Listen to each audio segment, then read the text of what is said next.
कि इतनी सी छोटी सी एज में आपने ये सब कुछ अचीव किया, हाउ डज इट फील? आप पूजा करते हैं?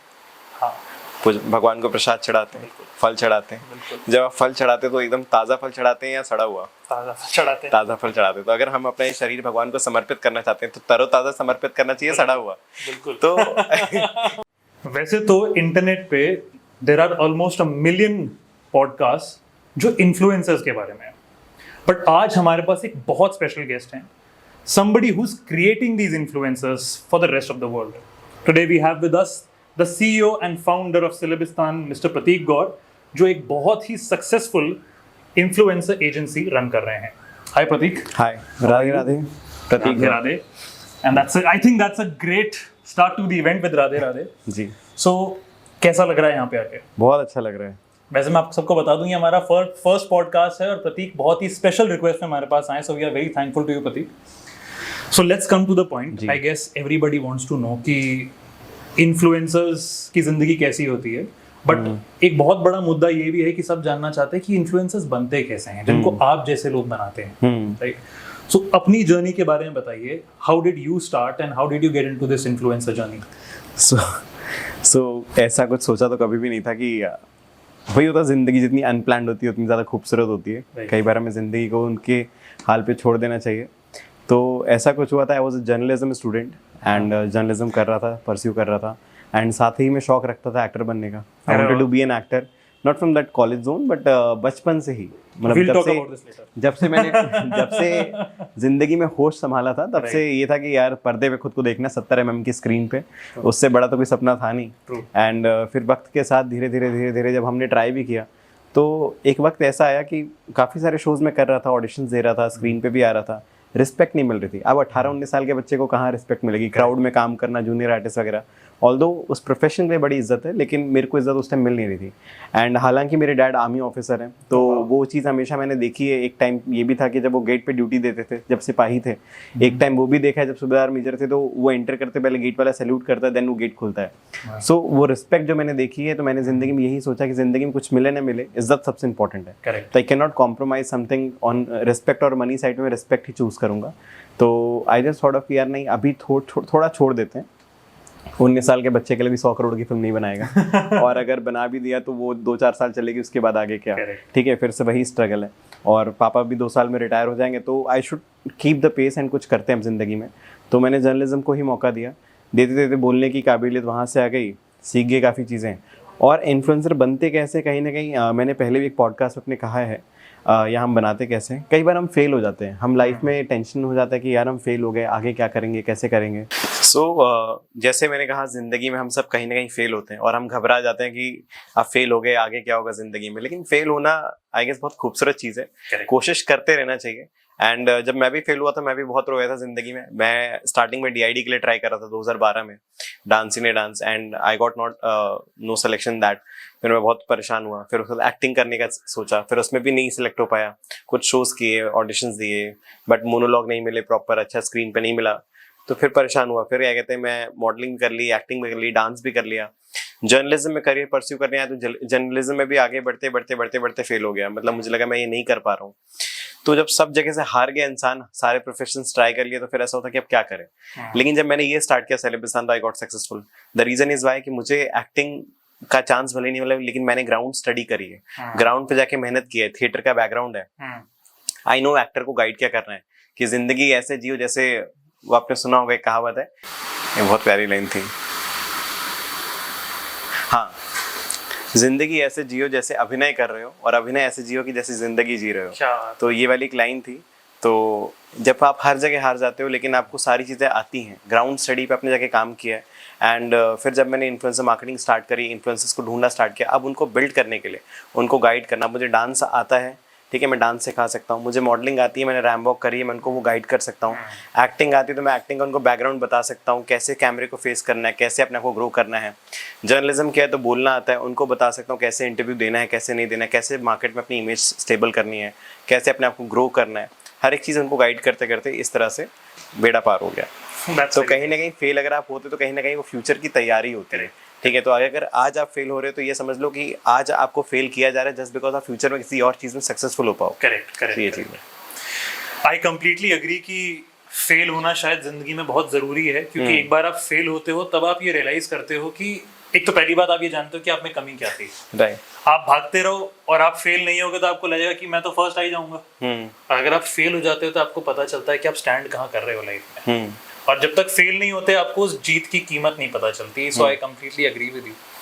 जैसा कि आपने बताया कि your father comes from an army background, तो फैमिली की तरफ से कैसा आपकी तरफ मतलब एक सपोर्ट था नहीं था? बिकॉज आप एक कंप्लीटली डिफरेंट डायरेक्शन में जा रहे हो। योर फादर की मतलब your father must have had a very disciplined life. सरकारी नौकरी है, टाइम से जाना है, टाइम से आना है, कभी सरहद पे बैठे हैं तो कभी कहीं हैं। But your life is as compared to him very colourful. तो stability of course is lesser than government job. तो फिर उनकी तरफ से कैसा सपोर्ट था? स्टार्टिंग में तो यार देखो, एक हर बच्चा चाहता है, हर बच्चे का तो पता नहीं, मैं तो चाहता था, मैं तो पापा के साथ जब बैठता था या हम कहीं बाहर जाते थे, हम मूवी देखने जा रहे थे, मैं कहता था पापा ऐसा थिएटर खोलेंगे, ठीक है। या हम किसी स्टोर पे जाते थे, बहुत प्यारा स्टोर है, तो मैं ऐसा बोलता था ये ऐसा स्टोर खोलेंगे या ऐसा मॉल खोलना है, ऐसा हॉस्पिटल बनाना है। ये बचपन के सपने थे मेरे। लेकिन फिर धीरे धीरे एक्टिंग का जब मैंने उनके सामने जिक्र करना शुरू किया तो वो डरने शुरू हो गए। उनको लगा पहले पढ़ाई कर लो, वो ज़्यादा ज़रूरी है। फिर जब बहुत ज़्यादा चीज़ें बढ़ गई, मैं बहुत ज़्यादा चीज़ें बोलने लगा, क्योंकि एक जब बच्चा होता है, जब किशोरी अवस्था में होता है, उसको हर चीज़ करने का मन करता है, क्योंकि उसके अंदर ऊर्जा आती है, एनर्जी होती है कि भाई मैं सब कुछ कर जाऊँगा। वो गर्मी से वो सब कुछ करना चाहता है। तो जब सब चीज़ बोलने लगा तो पापा ने मुझे बोला कि देखो, मैंने पापा से पूछा हालांकि कि कुछ आप ही सजेस्ट कर दो, मैं क्या करूँ, ऐसा कुछ जो बहुत रेयर हो, जो बहुत कम लोग कर रहे हैं और अगर मैं करूँगा तो सक्सेसफुल हो जाऊँ। कहते देखो एक चीज़ है, फिर वैसी बनना है तो एक अच्छे इंसान बन जाओ। वो बहुत रेयर है, जो कोई नहीं कर रहा है वो तुम कर लो, ठीक है। अगर एक अच्छे इंसान बन गए तो जरूर कुछ ना कुछ तो बन ही जाओगे आगे फिर। तो पहले एक अच्छे इंसान बनने की कोशिश करो, जिस दिन वो कर गए आप जिंदगी में तो सब कुछ कर लोगे। तो वो चीज़ करते रहे और आज समझ आ गया कि आज भी आप सड़क पे निकलोगे, बहुत सारे हॉस्पिटल, मॉल्स एंड बड़ी बड़ी चीज़ें मिलेंगी, इमारतें मिलेंगी। बनाने का मन करता तो बनाने को बना सकते हो, लेकिन क्यों बनाना है? अगर किसी की सेवा के लिए बना रहे हो, किसी की सोसाइटी के बेटरमेंट के लिए बना रहे हो तो अलग बात है, लेकिन लोग बनाने चाहते हैं कि लोग हमें याद रखें, करेक्ट, हमारा नाम हो। राइट। मैं कहता हूँ जिसने तीनों ब्रह्मांड बना दिए उसको कोई याद नहीं करता आज की डेट में, आपको कौन याद करेगा? सो बेटर है कि आप अपनी जिंदगी को सेवा के लिए यूज करो। अपनी जिंदगी मिली है भगवत प्राप्ति के लिए, लोगों की सेवा करने के लिए। अब जैसे जहां से मिल जाए बस सेवा करो। ग्रेट, भटको मत। अच्छा, अब थोड़ा इन्फ्लुएंसर्स पे वापस आते हैं। सुना है कि आजकल जैसे आपने देखा होगा कि इन्फ्लुएंसर इंडस्ट्री बहुत तेजी से ग्रो कर रही है, क्रिएटर इकोनॉमी है वो बहुत तेजी से जा रही है। जैसा कि लोग देख पा रहे होंगे, प्रतीक को काफी पसीना आ रहा है क्योंकि फिलहाल हमारे पास एसी नहीं है। कोई बात, हमारा बिल्कुल ही स्टार्टअप लेवल का पॉडकास्ट है, तो मे भी अगले साइन से हम बिल्कुल एसी के साथ प्रतीक को बुलाएंगे। ये कट भी कर सकते हैं हम। तो अब थोड़ा सा इन्फ्लुएंसर्स के बारे में जानने की कोशिश करते हैं आपसे। आजकल हर कोई इन्फ्लुएंसर बन रहा है, everybody is getting into this field और क्रिएटर इकोनॉमी बहुत तेजी से बढ़ रही है। तो डू यू थिंक कि एक सैचुरेशन आ गया है और अब ये धीरे धीरे इकोनॉमी गिरने लगेगी? If I talk about before covid, there was a amazing market. Covid के टाइम पे बहुत बूस्ट हुई बिकॉज लोगों के पास कुछ करने के लिए था नहीं, तो कंटेंट क्रिएशन की इकोनॉमी बहुत तेजी से ग्रो हुई। But after covid people have realise that convergence नहीं है।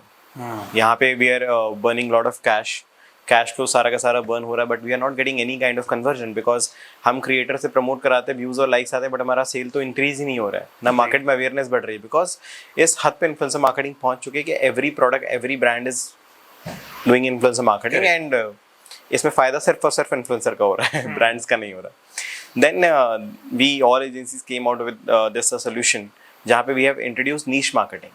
नीश marketing is something what I say something कि इसमें आपको fashion, lifestyle, dance, comic, fitness, enthusiasm, motivational speakers plus fintech, stock, finance, beauty, skin care, makeup, हर तरह के creators हैं। मतलब जो बंदा जो भी काम करता है, अगर आप कुक भी करते हो तो आप इन्फ्लुएंसर हो। Correct. अगर आप क्रिकेट खेलते हो तो यू आर एन इन्फ्लुएंसर। आप अपना कंटेंट, शॉर्ट्स, इन सब चीजों को डालो। आप बास्केटबॉल प्लेयर हो, you are an influencer because sports में आप कंटेंट दे रहे हो।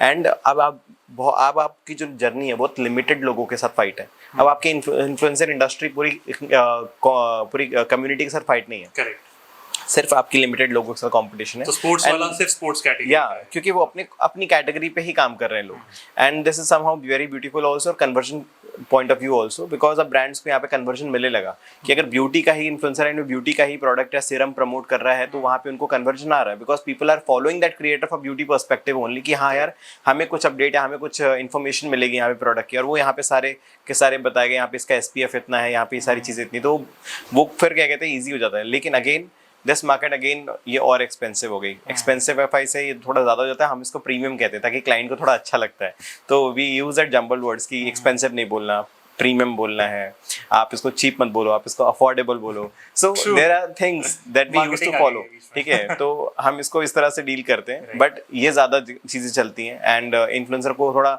विंग्स फैलाने में अच्छा लगता है कि अब वो ग्रो कर सकता है इजीली, तो ये सारी चीज़ें हैं, बट नीश मार्केटिंग से थोड़ी हेल्प हुई है, और आई गेस अभी तो ऐसा जा रहा है।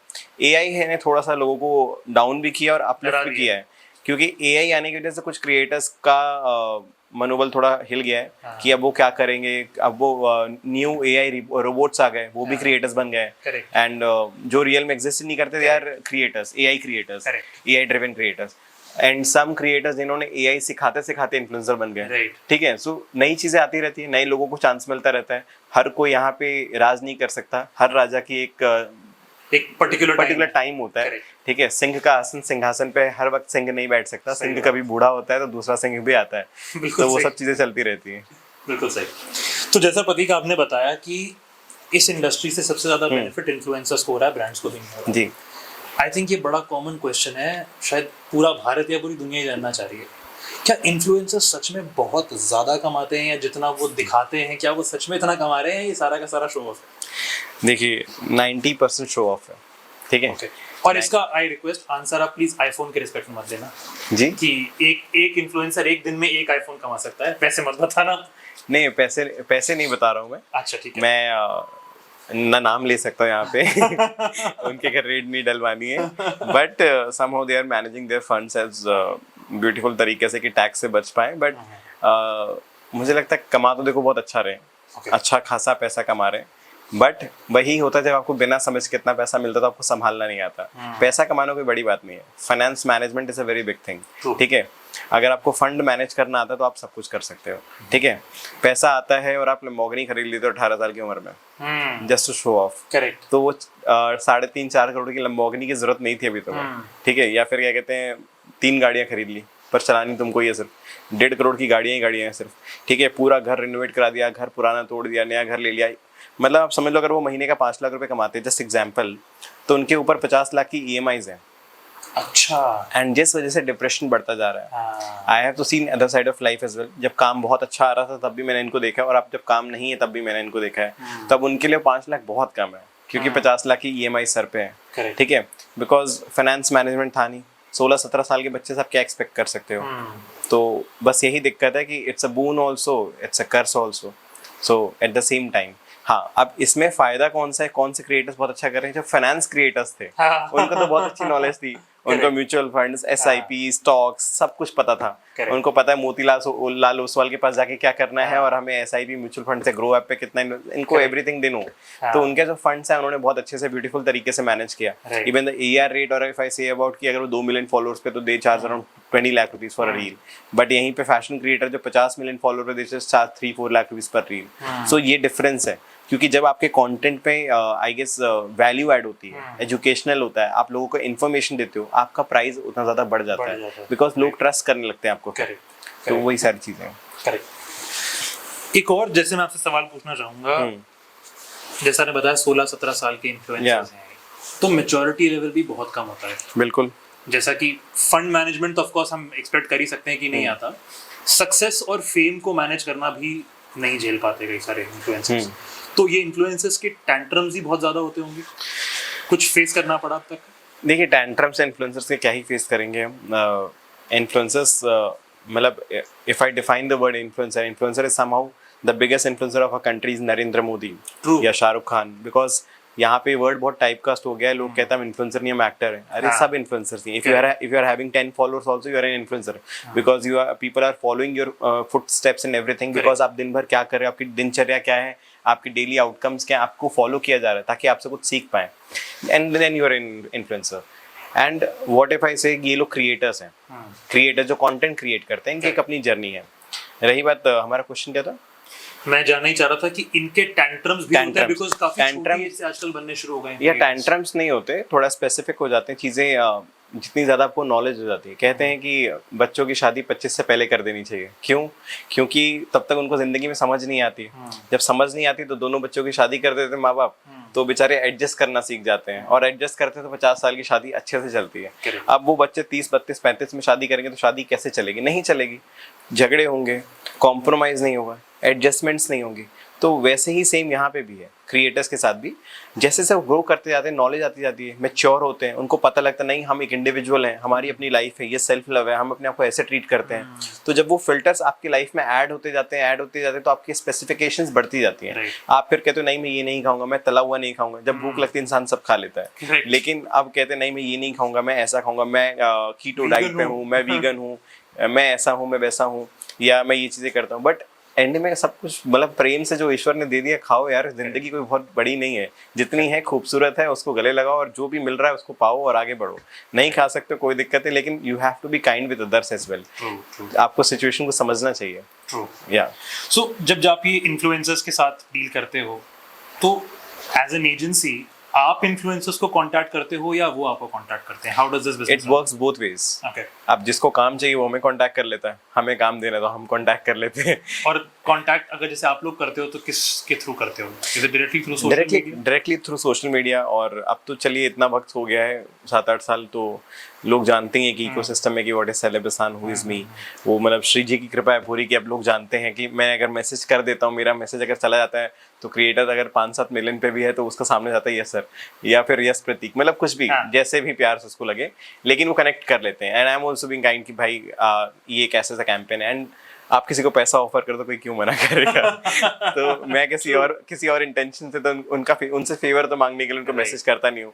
इवेंचुअली लाइफ में मेरे लिए बैक स्टेप ये हो जाता है कि मैं जब किसी क्रिएटर को फोन करता हूँ ना, तो उनकी उम्मीद ये है कि मेरा फोन आया तो मतलब कैंपेन आ रहा है, या मेरा फोन आया तो मतलब पैसा आ रहा है, तो वो फोन उठा लेते हैं। ठीक है, लेकिन मैं फिर उधर दूसरी बातें कर नहीं सकता कि मिलते हैं, पार्टी करते हैं, ये वाली बातें के लिए मेरे पास लोग ही नहीं है।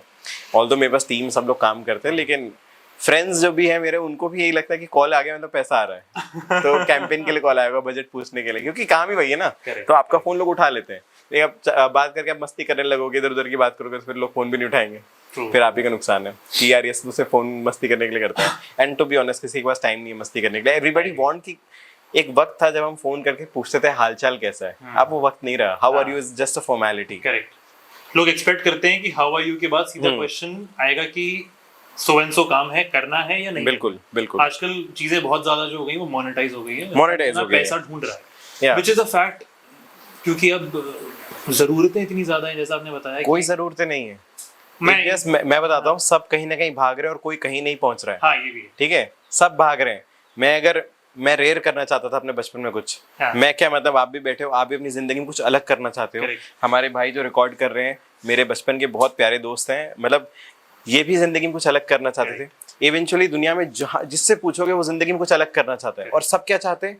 घर लेना चाहते हैं, गाड़ी लेना चाहते हैं, अच्छा पैसा कमाना चाहते हैं, किसी पोजीशन पे पहुंचना चाहते हैं। सबका सेम लक्ष्य है, सबका सेम विजन है। तो अलग कौन कर रहा है? रास्ते अलग अलग है, सिर्फ पैसा कमाने की नीड है और लग्जरी लाइफ चाहिए। ठीक है, बट और कुछ है ही नहीं। तो अब मेरा तो मन भर रहा है, मतलब मेरा हो रहा है कि ठीक है काम कर रहे हैं, पैसा कमा रहे हैं, जितना आ रहा है श्री जी की कृपा से आ रहा है, अब उसको हम सेवा में कैसे लगा सकते हैं, सेवा में कैसे जा सकते हैं, जिस लिए हम धरती पे हम वो क्या है, मतलब रियलिटी क्या है यहाँ पे, उस पे उसकी बात करनी है, वो खोज रहा हूँ मैं। तो life is very beautiful, but काम करना, मूवी देखना, दोस्तों के साथ जाना, बाहर खाना पीना करना, माँ बाप से मिलना या परिवार से मिलना, परिवार के साथ वक्त बिताना, ये जिंदगी नहीं है। ये जिंदगी का एक पार्ट है, जिंदगी कुछ और है, जिंदगी को भी हमने जाना ही नहीं है। तो वो चीज। सो अभी तक मैं जितना आपसे सुन पाया हूँ, आप मुझे लगता है काफी ज्यादा स्पिरिचुअलिटी की तरफ भी जा रहे हो जी। आपने काफी बार श्री जी का नाम लिया, आपने स्टार्टिंग भी राधे राधे से करी जी। तो ये डायरेक्शन कब आया लाइफ में और कैसे? डायरेक्शन देखिए, वैसे तो ये कृपा से आता है। भक्ति कृपा की वस्तु है। श्री कृष्ण जी गीता में कहते हैं, मनुष्याणाम सहस्रेषु कश्चिद् यतति सिद्धये यतता मापि सिद्धा नाम कश्चिन् मिम्यति तत्वता। भक्ति जो है वो कृपा की वस्तु है। मतलब मैं आपको धन धान्य से भरपूर कर दूंगा, ऐश्वर्य दे दूंगा, आपको बंगला गाड़ी महल सब मिल जाएगा, जो आप चाहते हो जिंदगी में अगर आप मुझसे मांगोगे मैं आपको सब दूंगा, लेकिन भक्ति नहीं दूंगा। क्योंकि भक्ति मैं तब दूंगा जब आपके ऊपर वो कृपा बनेगी, आप खुद भी उसके लिए कुछ करना चाहते हो। आप देखो, इस सृष्टि की एक बहुत बड़ी माया है, ठीक है। अब मेरे को कृपा से मिली है, मेरे को पता चला है कि आपको जो चीज चाहिए दुनिया में वही मिल जाएगी, आपको स्ट्रगल करना ही नहीं है। अच्छा, आपको जो चाहिए ना वो आपको मिल सकता है, बहुत आसान तरीका है। आपको जो चाहिए वो दान दे दो। अच्छा, आप जो चाहिए वो दान देना, ये जिगर वाले का काम है। हाँ, ठीक है, क्योंकि इसको ऐसा बनाया गया है, अगर आपको अच्छी हेल्थ चाहिए तो हॉस्पिटल जाओ, किसी ऐसे की सेवा कर दो जिसकी कोई मदद नहीं कर रहा है। आपको कभी बीमार नहीं पड़ना तो उसकी दवाइयों से मदद कर दो। आपको जिंदगी में सिर्फ प्रेम चाहिए तो सिर्फ लोगों को प्रेम दो। पैसा चाहिए तो पैसा दो, ठीक है। किसी को ऐसा भूखा नहीं रहना है कभी, तो किसी गरीब को भोजन कराओ। अन्नपूर्णा देवी आपको कभी भूखा नहीं रखेंगी। तो आपको जो चीज चाहिए इस दुनिया में, अगर आप वही देने वाले बन जाओगे तो सृष्टि आपको खुद सामने से देगी, क्योंकि आपका उस पर उधार हो गया। प्रकृति कैसे काम करती है, अगर कोई आपने आपके साथ बुरा कर दिया किसी ने, तो आप बदला लोगे तो आपने खराब ही कर दिया। आप मत लो बदला, आप छोड़ दो। प्रकृति को लगेगा भाई इसने अपना बदला नहीं लिया, तो वो फिर आपके बिहाफ पे लेगी, और जब वो लेगी ना तो उसका तो क्षण क्षण चीर कर देगी, खत्म। So it's just very normal. आप बस अपने काम पे फोकस करो, अपने आप पे फोकस करो, हमें क्या करना है उस पर फोकस करो। सिंपल है, और कुछ एक्स्ट्रा में करने की जरूरत ही नहीं है। हमें बस लोगों को, हमें जिंदगी में जो चाहिए हमें वो लोगों को देना चाहिए, और इतना मटेरियलिस्टिक होकर भी नहीं, और ये सोचकर भी नहीं। ये जैसे मैं बता रहा हूँ कि हमें देना चाहिए, सोचना नहीं चाहिए। ये आई गेस अनकंडीशनल होना चाहिए, विदाउट एनी कंडीशनिंग। क्योंकि अगर आप बिना किसी कंडीशन के देते तो आपको मिले ना मिले उससे भी फर्क नहीं पड़ता। सही है। ठीक है, हम यहाँ पे हम देने आए, जब सबको लेना है पूरी दुनिया में, सब कुछ लेने के लिए ढूंढ रहे हैं, तो बी ए गिवर। ये कुछ अलग हो जाएगा दुनिया से। एंड ट्रस्ट मी, जब कुछ अपना है ही नहीं। अभी रिसेंटली मेरे कुछ क्लोज वंस, मतलब बैक टू बैक शायद मुझे कुछ प्रकृति दिखाना चाहती है, लेकिन बहुत लोग क्लोज वन से मेरे बहुत लोग पीछे 1-2 साल में जा रहे हैं। एंड पहले थोड़ा दुख हुआ, अब खुशी होती है, क्योंकि मुझे लगता है यहाँ से जाने की सबसे खूबसूरत बात है, मृत्यु सबसे खूबसूरत है। मृत्यु को जो गले लगाता है वही जिंदगी को, जीवन को जी पाता है। जो मृत्यु से डरता है वो जीवन को भी जी नहीं सकता। ठीक है, तो ये एक चीज़ है। इस पृथ्वी को कहते हैं दुखालिम शास्त्रम, शास्त्रों में इसका नाम है मृत्यु लोक, कसाईवाड़ा। जैसे मुर्गियाँ आपको पता है बंधी हुई रहती हैं, उसमें से वो निकालता है और अलग कर देता है। अब जिसका जो हाथ में आ जाएगी वो कट जाएगी, वैसे ही हमारे में जो हाथ में आ जाएगा वो कट जाएगा। किसी भी वक्त किसी का भी बुलावा आ सकता है। दुखालयम शास्त्रम, शास्त्रों में लिखा है, जिसका यही मतलब है दुख जो है वो निरंतर रहने वाला है, सुख जो है वो कभी कभी हवा से की तरह छू के गुजर जाएगा। तो गर्मी है, हमने पंखा चलाया, थोड़ी देर ठंडी लगेगी, फिर वापस से वही गर्मी रहेगी। ठीक है, तो दुख तो निरंतर रहेगा, लेकिन अगर उस दुख से दोस्ती हो गई, उसमें भगवत का नाम जाप हो गया, लोगों की सेवा हो गई, तो आप तो सुखी के पात्र बन गए। आपको तो कभी दुख हरा नहीं सकता। तो अगर लोगों से लेना होगा तो एक्सपेक्टेशन में दुख होगा ही होगा, लेकिन अगर लोगों को देने वाली बात आ गई तो फिर आपको लेना ही नहीं, आप तो खुशी हो गए ना। बिल्कुल। एक प्रतीक मैं आपसे बात जानना चाहूँगा, एट दिस एज आपने चाहे मॉनिटरली हो या स्पिरिचुअली हो या मेंटली हो, काफ़ी कुछ गेन कर लिया है जी। आप एक सेटल्ड लाइफ भी जी रहे हो, and now you have move to a place in life जब आप इससे उठ के स्पिरिचुअलिटी की तरफ, लाइफ का असली मोटिव ढूंढने की तरफ बढ़ गए हो। हाउ डज इट फील कि इतनी सी छोटी सी एज में आपने ये सब कुछ अचीव किया? How does it feel? आप पूजा करते हैं? हाँ, भगवान को प्रसाद चढ़ाते हैं, फल चढ़ाते हैं। जब आप फल चढ़ाते हैं तो एकदम ताज़ा फल चढ़ाते हैं या सड़ा हुआ? ताज़ा फल चढ़ाते हैं। ताज़ा फल चढ़ाते हैं। तो अगर हम अपना शरीर भगवान को समर्पित करना चाहते हैं तो तरोताज़ा समर्पित करना चाहिए, सड़ा हुआ? बिल्कुल। तो बेसिक चीज़ है कि अब मैं इसको 60 साल के बाद उनको समर्पित करूं या 25 साल में कर दूं। ऋतिक रोशन की एक बात है, एक रिलेटेबल इन्फॉर्मेशन दे रहा हूँ ताकि लोग रिलेट कर पाएंगे, हमारी जनता। उन्होंने एक बात कही थी कि जब उनको फिल्में नहीं मिल रही थी तो बेचारे अपसेट थे। तो काफी लोगों के पास गए और लोगों ने उनको ये बताया कि जब तुझे फिल्में मिल जाएंगी, तेरी फिल्में हिट हो जाएंगी तो तू हैप्पी हो जाएगा। कह रहे यार बस खुशी चाहिए जीवन में, कैसे मिलेगी? कह रहे फिल्में हिट होंगी तेरी, 4-5 फिल्में हिट हो जाएंगी तो हैप्पी हो जाएगा। उनकी फिल्में आई, कहूँ ना प्यार 108 अवार्ड्स मिले, फिल्म सुपर डुपर हिट, फिर बैक टू बैक और 4-5 फिल्में आई, सारी 5-7 फिल्में स्टार्टिंग की सारी super hit. Then he is thinking where is that happiness? जिस खुशी को ढूंढने के लिए मैंने इतनी बड़ी बड़ी फिल्में हिट दे दी, वो खुशी कहाँ है? Then he got to realize कि happiness is the practice. It will not come with something. कि आपको आपने कुछ अचीव कर लिया तो खुशी आ जाएगी, खुशी नहीं आएगी। खुशी इज अ प्रैक्टिस। आपको स्ट्रगल में भी अपने हर वक्त में आपको खुश रहना पड़ता है उसको प्रैक्टिस करने के लिए। So it's I guess practice है, practice makes a man perfect. अभ्यास करते रहोगे तो एक बार भव सागर पार हो ही जाओगे, नहीं करोगे तो इसी किनारे रह जाओगे। वंडरफुल। एक आखिरी सवाल मैं आपसे जानना चाहूंगा, अब आपका लॉन्ग टर्म गोल क्या है? लाइक यू मेंशन्ड कि you started your journey as a potential actor, you wanted to be that. Then you realized कि you wanted something जो बहुत respectful हो, which being an actor is, but you found your key in being, you know, the influencer marketing agency that you have today. अब आपका life goal क्या है? What are you looking forward to? क्या यही agency आपका final destination है, और you are looking for something else now? मैं बस मजे कर रहा हूँ, ठीक है। मैं पीछे ऐसा हो गया तो 2 साल 3 साल पहले स्टबर्न टाइप कि अब यही करना है और इसमें ही आगे बढ़ना है। लेकिन फिर आगे बढ़ के कहाँ पहुंचेंगे? मेरे तक कितने लोग आए और कहाँ पहुंचे? कुछ कहीं नहीं पहुंचा कोई। एंड में क्या पता बीच में वक्त आ जाए, बुलावा आ जाए।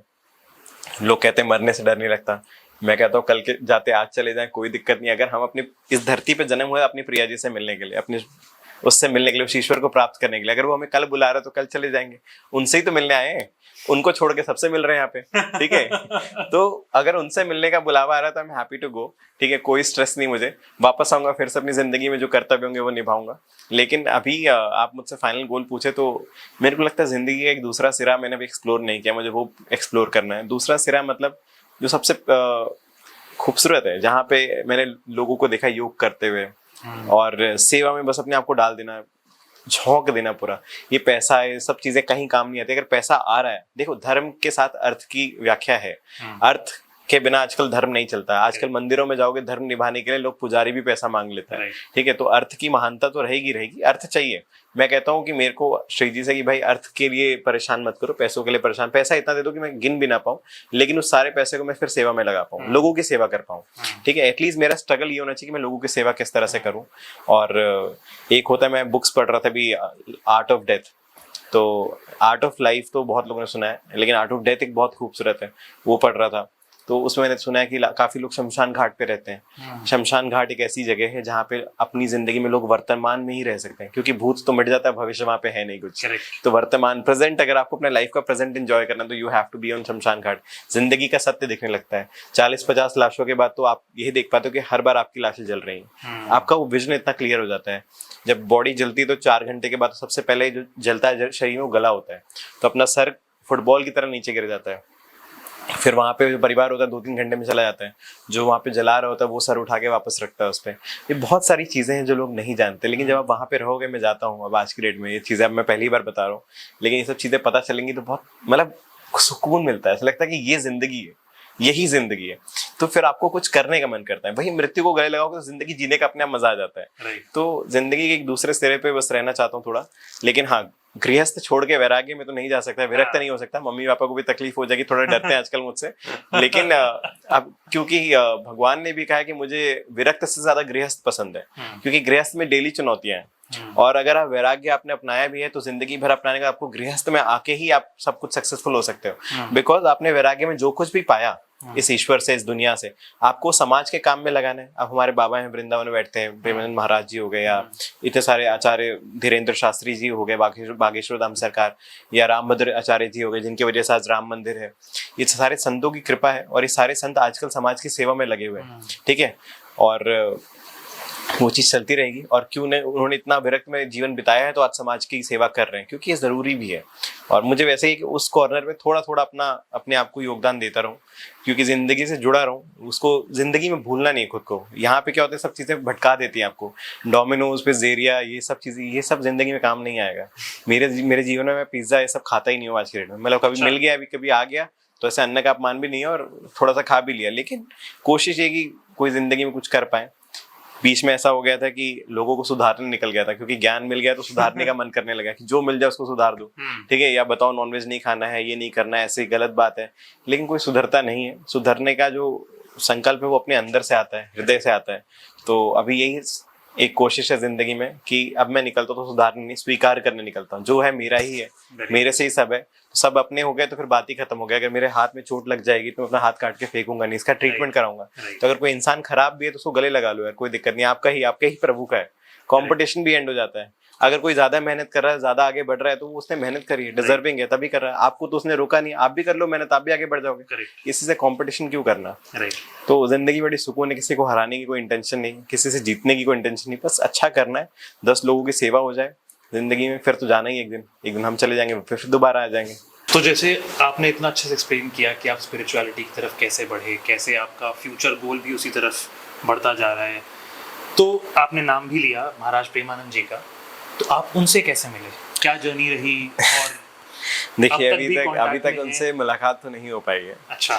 मैं गया था उनसे मिलने के लिए, मैं वृंदावन गया था पीछे 2 लोगों से ही मिलने के लिए, एक तो राधा से और एक महाराज जी से। अच्छा। तो राधा से तो मिलन हो गया, वो मैं आपको बता नहीं सकता, क्योंकि क्या होता है कि 2 कपल होते हैं, ठीक है, वो या आपकी वाइफ है, ठीक है, अब आप कहाँ घूमने जा रहे हैं, क्या कर रहे हैं शाम को, या क्या खाने में बनाया है, ये सबको बता सकते हैं, लेकिन आपकी कुछ पर्सनल चीजें होंगी वो आपके अपने तक होती है। तो राधा रानी ने एक लीला मेरे साथ करी थी वहाँ पे, जो मेरे लिए निज करी है, अपने निज पार्षदों के लिए करती है, निज लोगों के लिए करती है, तो मेरे लिए करी थी। मैं उनसे मिलने गया वृंदावन, तो राधा रानी मिली मुझे, तो वो चीज़ होती है। लेकिन महाराज जी से मुलाकात तो नहीं हुई, लेकिन उनकी दृष्टि मिल गई। कहते संतों की दृष्टि बड़ी कृपालु होती है और आपको सब चीज़ों के पार कर देती है। तो दृष्टि मिली, और रोड पे होता है रात में 2:30 बजे 2:25 पे वो आते हैं। तो रोड पे खड़े होते हैं लाखों लोग, मैं भी खड़ा था उसमें से एक। तो खड़े थे तो उन्होंने मुझे देखा और मैं ऐसे हैरान कि उन्होंने मुझे सच में देख लिया, और वो उन्होंने हाथ करके ऐसे किया। तो मैंने कहा नहीं, I can not believe this. मैं भाग के फिर आगे जाके खड़ा हुआ, फिर वहाँ खड़ा हो गया, फिर वो चल के आए, फिर उन्होंने फिर से देखा। मैंने कहा इन्होंने देख लिया, इन्होंने दृष्टि दे दी मुझे, एंड दृष्टि मिल गई। फिर ऐसा हो गया कि अब चलो इनको भी, दूसरों को भी देखना है, परेशान नहीं करते। मैं पीछे हो गया। हालांकि टोकन सिस्टम होता है वहाँ पे मिलने का, लेकिन अभी वो मैं लेट था तो मैं ले नहीं पाया, एक दिन पहले मिलता है हालांकि। तो अभी दोबारा जाऊँगा तो ज़रूर कोशिश करूँगा उनसे मिलने की। हालांकि उनके जो गुरु हैं उनके चरणों में जगह मिल गई। तिलकायत अधिकारी राधा वल्लभ जी के पार्षद हैं, उनका ही मंदिर है राधा वल्लभ। मोहित मराल जी महाराज वो हमारे सदगुरु ही हो गए, उनके गुरु हैं तो हमारे सदगुरु हैं। तो उनके चरणों में जगह मिली है, और उनके साथ एक अच्छा वक्त गुजारा है हमने। अभी हाल ही में अहमदाबाद भी गया था मैं सत्संग के लिए, उन्होंने बुलाया था। अच्छा। तो उनके साथ अभी चल रहा है। बाकी कोशिश है कि बाबा से जल्दी मुलाकात हो जाए। बाकी कोई फर्क महसूस होता है लाइफ में जब आप इनसे जुड़े, या आप जब से भक्ति में लीन हुए? असली और नकली का फर्क पता चल जाता है कि सत्य क्या है। सत्य ही शिव है, शिव ही सत्य है। तो शिव से मुलाकात हो जाती है। अच्छा। तो जीवन क्या है? जीवन शिव है, उसको संचालन करता है विष्णु। जो सृष्टि का संचालन करता जो करते हैं वो विष्णु महाराज, विष्णु जी करते हैं। तो वही है हमारे। तो आप शिव से मिल जाते हो जब, तो आपका सब छूट जाता है। हालांकि ऐसा नहीं है कि मेरा सब छूट गया है, लेकिन काफ़ी जगह मैं भी फंस जाता हूँ। बहुत सारी भटकाने वाली चीज़ें यहाँ पे, पैसा है, घर है, रिस्पॉन्सिबिलिटीज़ हैं, और बहुत सारी चीज़ें जहाँ पे आप भटक जाते हो रास्ते।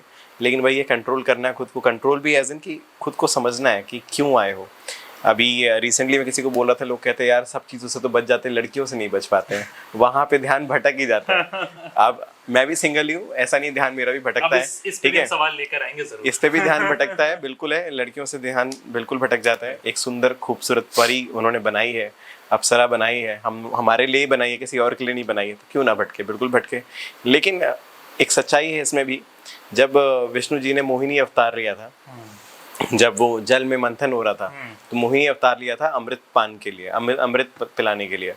तो जब वो उन्होंने लिया, इतना खूबसूरत अवतार था वो, इतना खूबसूरत कि कामदेव भी मोह जाते हैं, ऐसा अवतार था। लेकिन उस अवतार में सारे दैत्य पागल हो गए, दानव पागल हो गए उनको देख के कि भाई हमें हमें हमें हमें हमें। जब सब पागल हो गए उनके पीछे भाग रहे, तो क्या देव गए उनके पास? नहीं गए। उनको पता था विष्णु जी है, तो पीछे सब खड़े रहे। उनको हंसी आ रही, लेकिन उनको भी पसंद, तो उनको भी आ गई। जब उन्होंने अवतार लिया वो, तो पसंद उनको भी है, लेकिन वो गए नहीं। दैत्य ही गए, सारे के सारे दानव लोग ही उनके आगे पीछे मंडराने लगे। क्यों? क्योंकि आपको सच्चाई पता थी। उन सारे देवों को पता था ये अंदर ये अवतार लिया हुआ है, अंदर वो विष्णु महाराज ही हमारे ही देव हैं, और कोई नहीं है। एक ही तारणहारी है अंदर, और कोई नहीं है। तो जब यहाँ पे अगर आपको उस चीज़ से भटकने से बचना है, तो आपको पता चल जाना चाहिए कि सिया राम मैं सब जग जानी, करहु प्रणाम जोरी जुग पानी। ठीक है, इसमें भी यहाँ पे जानी लिखा हुआ है, मानी नहीं लिखा। सिया राम में सब जग जानी, जानी है मतलब जब आप जानोगे, मानने वाली बात नहीं कि मैं मानता हूँ, ये ऐसा कुछ नहीं है। जब जानोगे, जब जिंदगी में चीज जान जाओगे कि जितने भी जीव है उन सबके अंदर सिया राम का वास है, श्री राम का वास है, उसका ही वास है, एक ही है, कोई दूसरा नहीं है। पंजाबी में भी कहते हैं एक ओंकार, एक ही है, दूसरा नहीं है। जब वो एक ही आपको पता लग गया, चाहे वो जो भी है, जो भी जीव है उसके अंदर वो मेरा ही प्रिया जी बैठा हुआ है, तो फिर भटकने की राह खत्म हो जाती है। आपको पता चल जाता है अगर एक बहुत खूबसूरत लड़की है भी तो उसके अंदर ही मेरा ही बनाया हुआ, जिसने मुझको बनाया वो अविनाशी, उसने उसको बनाया, वो हर जगह सर्वव्याप्त है। अब जब खूबसूरत लड़की की बात आई गई है जी, तो आई एम श्योर सब जानना चाह रहे होंगे, मैं भी जानना चाह रहा हूँ, आपके प्रिय मित्र भी जानना चाह रहे हैं कि आपकी जिंदगी में फिलहाल कोई खूबसूरत लड़की यार खूबसूरत लड़की मेरी जिंदगी में एक थी, परी थी, अभी भी है, मतलब दोस्त हैं और अच्छी दोस्त हैं। वही था, मैंने पहले भी बताया हुआ है कि साथ नहीं रहा उस तरह का, क्योंकि आप कुछ और चाहते हो, सामने वाला कुछ और चाहता है, एंड सामने वाले की चाहत की आपको मान रखना चाहिए। प्यार क्या होता है, प्रेम क्या होता है? प्रेम किसी बंधन का प्रतीक नहीं है।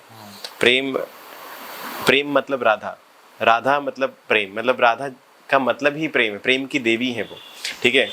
उनको किसी चीज़ में बांधा नहीं जा सकता, ठीक है। जो ये धारा होती है, धारा को अगर आप उल्टा करेंगे तो राधा होता है। इसमें ये है कि अनकंडीशनल, जैसे आप मम्मी पापा से प्रेम करते हैं, आप चाहते हैं वो खुश रहें, आप उनको किसी चीज़ से बांधना नहीं चाहेंगे। तो जब हम साथ थे तब पता नहीं क्या था, आई डोंट नो, लेकिन अब यही बोल सकता हूँ कि अब जो है वो प्रेम है, उनसे ही है। और ऐसा नहीं कि किसी और कोई और आएंगे तो उनसे नहीं होगा, अब सबसे, अब उनसे वो वाला प्रेम है जो आपसे है, समझ रहे हैं आप? उनसे बहुत प्रेम है पर वो ही आपसे है, आपसे भी बहुत प्रेम है, आपसे भले मैं पहली बार मिल रहा हूँ पर आपसे भी उतना ही प्रेम है, उनसे कोई अलग नहीं है। तो अब अलग होने के बाद मैं उनसे ज्यादा प्रेम करता हूँ। की परिभाषा जो है वो बदल गई है, बड़ी हो गई है। जैसे हम बहुत बेवकूफ़ इंसान है, हम कहते हैं हमने 1 BHK लिया या 2 BHK लिया है, ये हमारा घर है, हमने अपना घर इतना से कर लिया, या ये हमारा फ्लैट है, हमने और छोटा कर लिया, ये हमारा रूम है, हमने और छोटा कर लिया, इस रूम में 4 लोग रहते हैं, 4 बेड है, ये हमारा बेड है, ये हमारा घर है, ये बेड ही हमारा घर है, तो हमने और छोटा कर लिया। हम अपने को छोटा करते जा रहे हैं, हम समझ नहीं रहे हम कौन है। हम उस अविनाशी के पुत्र हैं जिसने हमारे लिए हमारा घर बनाया, ये दुनिया, ये धरती हमारा घर है, ये अंबर हमारा छत है, सब कुछ तो हमारा है, पीने के लिए जल है, खाने के लिए सब कुछ है, इतना सब कुछ बनाया रखा है कि सारी दुनिया हमारी है, और हम फिर भी अपने आप को लिमिट करके इतने से में रहते हैं। सब कुछ तो हमारा ही है, कुछ किसी और का तो है नहीं, वो ईश्वर कहीं और है ही नहीं, वो हमारे अंदर ही है, हमें उसे सिद्ध करना है बस। सिद्ध करने के लिए वो बहुत मेहनत है, उस तरह का हृदय होना चाहिए कि आप सिद्ध कर पाओ। तो हम इंसान तो है नहीं, हम वो उसी के स्वरूप में घूम रहे हैं, हम खुद ही ईश्वर हैं। वो जितने बाबा लोग अपने आप को सिद्ध करते हैं, लोग कहते हैं किन बाबा पे भरोसा किया जाए, किन को माना जाए। अरे भाई, सभी ईश्वर के समान है, सभी गुरु है, गुरु सर ब्रह्मा, वो ब्रह्मा के ही अवतार हैं, कोई और नहीं है। उनको पता है, उनके अंदर ही वो बैठा हुआ है, उन्होंने उनसे बात करी है, और वो बात जो उन्होंने करी, वो ज्ञान मिला तब आज लोगों को दे रहे हैं। मैं 2018 के आसपास जब पहली जॉब के लिए गया था, तो उस दौरान मुझे लिवर में प्रॉब्लम हो गई थी। सो फॉर मंथ्स टुगेदर, मतलब लिवर में सिरोसिस था मेरे, तो फॉर मंथ्स टुगेदर मुझे बिल्कुल बेड रेस्ट पे रहना था। जॉब चली गई और मैं आर्मी ज्वाइन करना चाहता था, उसके लिए भी बहुत अनफिट था। तो एक बहुत ऐसा फेज़ आया जिसमें मैं बहुत ही सिवियर डिप्रेशन में चला गया। उस दौरान मुझे मेरे एक मामा हैं, उन्होंने गीता का पाठ पढ़ाया था। तो मैं 21 दिन तक लगातार उनके पास जाता था, और रोज़ शाम को नियम से 7 बजे जाके उनसे 1.5 घंटे गीता का पाठ पढ़ के आता था। कुछ समय तो ऐसा हुआ कि मैंने बहुत कुछ अच्छा फील किया लाइफ में। I started looking at the world with a different perspective. But जैसे जैसे ठीक होने लगा, वापस कॉर्पोरेट में आ गए, वापस नौकरी, वापस भाग दौड़ करके, कहीं ना कहीं वो ज्ञान था पर वो एप्लीकेशन में लगा ही नहीं पाया शायद। जैसे मैंने आपको देखा कि you have applied this in your daily life, उससे लाइफ में चेंजेस आने लगे हैं, या थिंकिंग हैज चेंज्ड। मेरी कुछ हद तक थिंकिंग बदली, कुछ चीज़ें लाइफ में चेंज हो गई, आज भी चेंज हैं।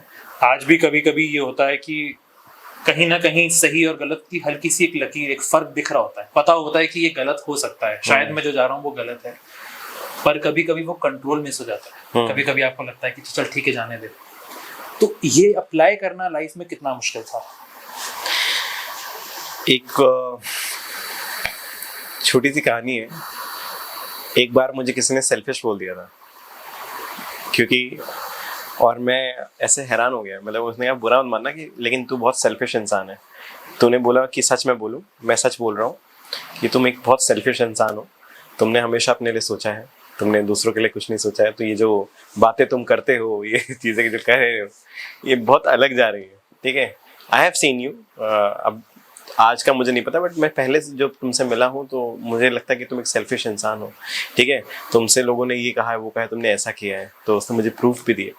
एंड वो बड़ा परेशान हो गया कि मैं ऐसा नहीं हो सकता, मैं सेल्फिश नहीं हो सकता, मैं तो दूसरों के लिए सोचता हूँ। फिर उसने बोला कि ठीक है। मैंने कहा क्या? कहती कि हम गाड़ी में बैठे थे, तो कहती गाड़ी मुझे दे दो, सेल्फलेस बनना है ना, गाड़ी दे दो। अब मैं गाड़ी तो नहीं दे सकता, अपनी मेहनत से कमाई है, गाड़ी नहीं दे सकता मैं। तो कह रही सेल्फलेस बनना है ना आपको, गाड़ी दे दो। अच्छा चलो छोड़ो, ये चीज़ बहुत अच्छी लग रही है, ये मैं लेके जा रहा हूँ। एंड वो भी नहीं दे सकता, ठीक है। तो ये चीज़ें आई, मैंने कहा यार मैं सेल्फिश हूँ क्या? आता है, सबके मन में आता है, मेरे भी मन में आया। कुछ वक्त लगा, लेकिन समझ आया फिर कि सेल्फिश और सेल्फलेस के बीच में एक बहुत प्यारी सी लाइन है, ठीक है। उसको कहते हैं धर्म, ठीक है।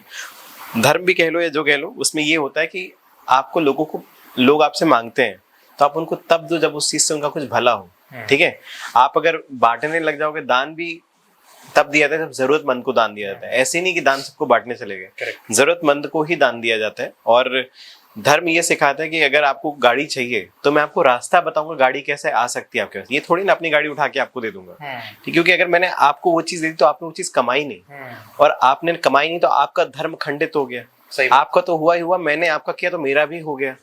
तो उस चीज की आपको कभी वैल्यू पता नहीं चली। उसको मैंने कितनी मेहनत से कमाया होगा, उस गाड़ी को कितनी मेहनत करी होगी, तब जाके वो गाड़ी खरीदी है मैंने आज, ठीक है। तो आपने तो मेहनत देखी नहीं ना, मेहनत करी, आपको ऐसे बैठे बैठे मिल गई, तो आपको उस चीज की वैल्यू नहीं पता लगी। इसलिए उसकी वैल्यू मेरे को आपको बतानी पड़ेगी कि ये चीज कमानी है तो इस तरह से कमाई जाती है। करेक्ट। आई गेस इस पे एक बड़ी फेमस कहावत भी है, Give a man a fish, he eats a day.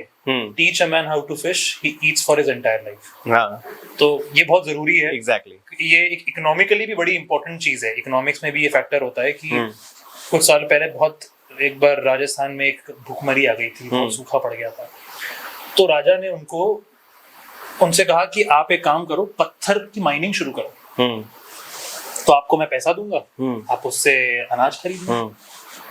तो पहले मेरे दिमाग में आया कि राजा के पास तो इतना पैसा था, बांट देता उन लोगों को। फिर धीरे धीरे ये इकोनॉमिक्स बड़ी समझ में आया कि इससे इन्फ्लेशन बढ़ जाता है, इससे किसी का फायदा नहीं होता, राजा भी गरीब हो जाता है और वो लोग भी वहीं के वहीं रह जाते हैं। तो आपको लोगों को मेहनत करना भी कर्म करना है, एक्चुअली कर्म करना सिखाना भी। कर्म अब वो सेवा के भाव में करो या किसी भी भाव में करो, कर्म करना ही पड़ेगा। जीवन मिला कर्म करने के लिए, कर्म ही पूजा है, पूजा ही कर्म है और कुछ नहीं। ये पूजा कोई मंदिरों की घंटी बजाने से पूजा नहीं होती है, या पूजा हम अगरबत्ती दिखाने से कोई पूजा नहीं होती। पूजा इसको कहते नहीं, पूजा दीप जलाने से, प्रज्वलित करने से कोई पूजा नहीं होती। पूजा होती है हम सामने वाले को किस भाव से मिल रहे हैं, किस भाव से उसकी बात सुन रहे हैं, किस भाव से उसका आदर कर रहे हैं या उसकी सेवा कर रहे हैं, या सामने वाले के लिए हमारे अंदर अंतर मन में क्या भाव है, वो पूजा है। राइट। पूजा कोई और नहीं, पूजा यही है। हमारे कर्म क्या है, वही पूजा है। राइट। एक चीज में आपसे दोबारा हम उसी इन्फ्लुएंसर क्रिएशन के सेक्शन पर आएंगे। जैसा आपने बताया, स्पिरिचुअलिटी का सेक्शन जो है ये भी अब धीरे धीरे कंटेंट क्रिएशन की फील्ड में आने लगा है। अ वेरी फेमस ऑनरेबल गौर गोपाल दास जी, सदगुरु जी जो हैं, ये सब भी कंटेंट क्रिएशन में आने लगे हैं। राइट। ये भी अब कंटेंट क्रिएशन में एक निश बन गई है। मे बी ये भी चाह रहे हैं कि दुनिया के अंदर ये ज्ञान हर कोने में पहुंचे। ये भी अपने आप में एक इन्फ्लुएंसर है आज के ज़माने में, बहुत दुनिया इनको मानती है, और आज ये भी एक मेन स्ट्रीम कह सकते हैं जो इन्फ्लुएंसर फील्ड है, ये भी उसका हिस्सा बन गया। आप क्या सोचते हैं कि इसका क्या आगे फ्यूचर है, क्या स्कोप है? क्या ये ऐसी जगह है जहाँ आप कल को खुद को भी देखते हैं? बिकॉज अब तक आई गेस पॉडकास्ट में जितना मैंने जाना है, you have also learned and achieved a lot of things in life. Do you think आप भी कल को इसका हिस्सा हो सकते हैं, या कैसा लगता है कि आज ये भी एक मेन स्ट्रीम सोशल मीडिया और इन्फ्लुएंसर का सेक्शन आ चुका है, ये भी स्पिरिचुअलिटी भी? आप कभी मिठाई की दुकान पे गए मिठाई खरीदने? बिल्कुल। तो अगर आपकी मिठाई वाले दुकान वाले से नहीं बनती तो कोई दिक्कत होगी? आपको मिठाई से मतलब है ना, आप अपनी मिठाई, आपकी पड़ोस में एक ही दुकान है, दुकान वाले से नहीं बनती है, दुकान वाला आपको चलिए पसंद नहीं आया, या लेकिन मिठाई आप लेने गए, आप मिठाई पे काम करेंगे। आप शोरूम में जाते हैं, आप कपड़ा देखते हैं, आपको क्या सर्विस मिल रही है आप वो देखते हैं। आप उसका ओनर कौन है, ये वो क्या कर रहा है, उसके अफेयर से 50, उस ओनर के, और आपको कपड़ा सस्ते मिल रहा है, आप कपड़ा लेंगे, राइट। तो वैसे ही हर जगह पे हम सर्विस पे ध्यान देते हैं, हम उसका जो ओनर है या मैन्युफैक्चरर है उस पर हमारा इतना फोकस नहीं है, हम अपनी सर्विस, हमें क्या मिल रहा है अच्छा, हमारे लिए अच्छा है, ओके।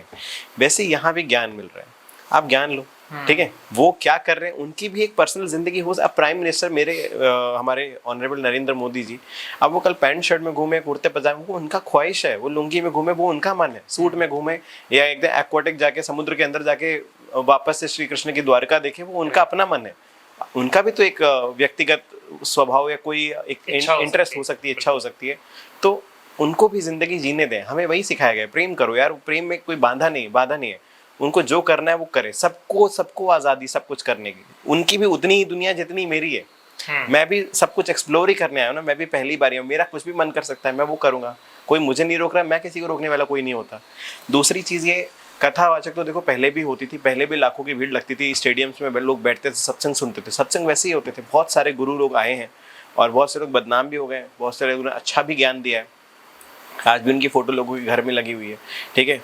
अभी आजकल मेन स्ट्रीम इंस्टाग्राम बन गया है कि हाँ, वहाँ पे लोग वायरल हो जाते हैं, लोगों का अब कुछ बोल रहे हैं, अच्छा बोल रहे हैं, तभी तो लोग उनको फॉलो कर रहे हैं, उनका कंटेंट स्ट्रांग है, लोगों को दिल पे हिट कर रहा है, तभी तो लोग उनको देख रहे हैं, उनको फॉलो कर रहे हैं।